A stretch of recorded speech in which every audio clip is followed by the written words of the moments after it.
The main argument of my talk is that in schools today, in society today, that there's so much uncertainty, so much volatility going on that we don't really know what we're going to need to be able to prepare kids for the future. So I make the case that what we really need to do as leaders and as schools is be able to constantly renew what we do. And so what I do to try and explain that is I use the metaphor of a snake shedding its skin. So regularly snakes they grow too big for their skin, so they have to shed the skin that they have and grow another one. So what I try and do is apply that metaphor to school leadership, and I talk about the things that make shedding of a skin valuable, in that it refreshes things, in that it helps to get rid of parasites, it helps us to leave some of the things behind that are perhaps not useful and replace those with new things. So it takes an evolutionary biology approach to that. After I've talked about leaders being able to refresh, and we go through a number of points for them to do that, then when we say it's not much good just for leaders to refresh on their own, they've got to be able to spread that throughout their school or their organisation.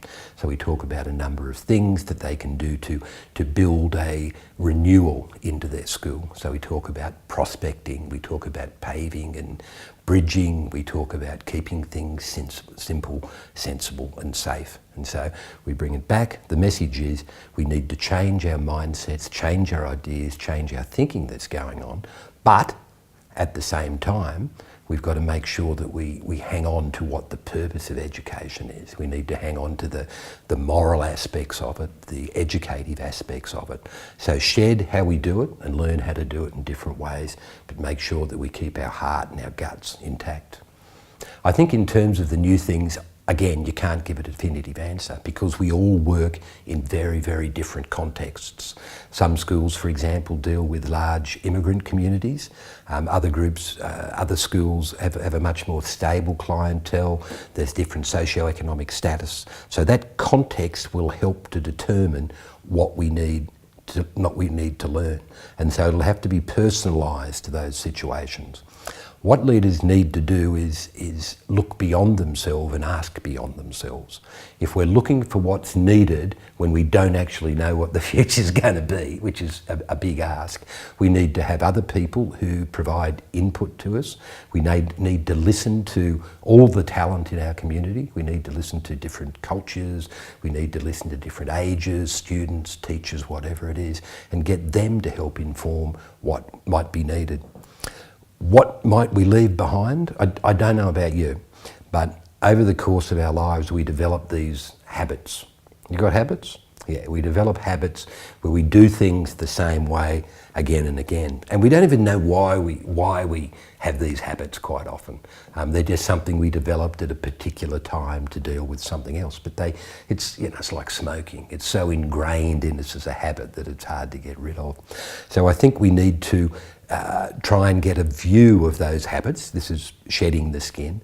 See which of those that are relevant now to our school and relevant to student good, and then try and leave them behind to give us more headspace, more emotional space, more professional space that we can then put in what is needed to be able to adapt to that new. Because I see it this way. One of the most powerful things that a school leader does is model. So people watch what a leader does, and they actually watch more than they listen to what they say. So if a leader can model refreshing, can renewal and critical thinking in different ways, the teachers will then, hopefully, if they respect and trust their principal, they will model this, and then the students will. And then we'll have a school that is constantly looking for things that they may leave behind to add new things onto. However, we don't leave everything behind. There's a lot of our past, there's a lot of our history, a lot of our culture we want to maintain. So, as in evolutionary biology, we've got to decide what cultural DNA we need to keep. Then we need to discern what cultural DNA we need to leave behind to be able to adapt and live in a new place. And then finally, we need to be able to institutionalise or personalise the new and build it into our practice as leaders. I would hope that it would be a nice mixture that maintains the human aspect of the spirit and the human aspect of teaching, of people talking to each other, of a place where we allow students to have a free mind, not somewhere where we tell them what they should think, but where we provide the scope for them to be able to work out what they think. So I hope it retains that importantly, but there's also no doubt that technology, artificial intelligence, etc., is going to play a much greater role in what we do. And that will be a way that will help students get knowledge that even we can't give them. But if we can't train them to be kids that think and discern and make moral decisions and ethical decisions, we won't be able to learn how to apply that knowledge for good, or to help them, prepare them to not only live productive but also happy and ethical lives. So I hope that schools of the future maintain that humanness and bring it together, but we end up having thinking, discerning, moral students who try and help us get on in a better community. That's what I hope.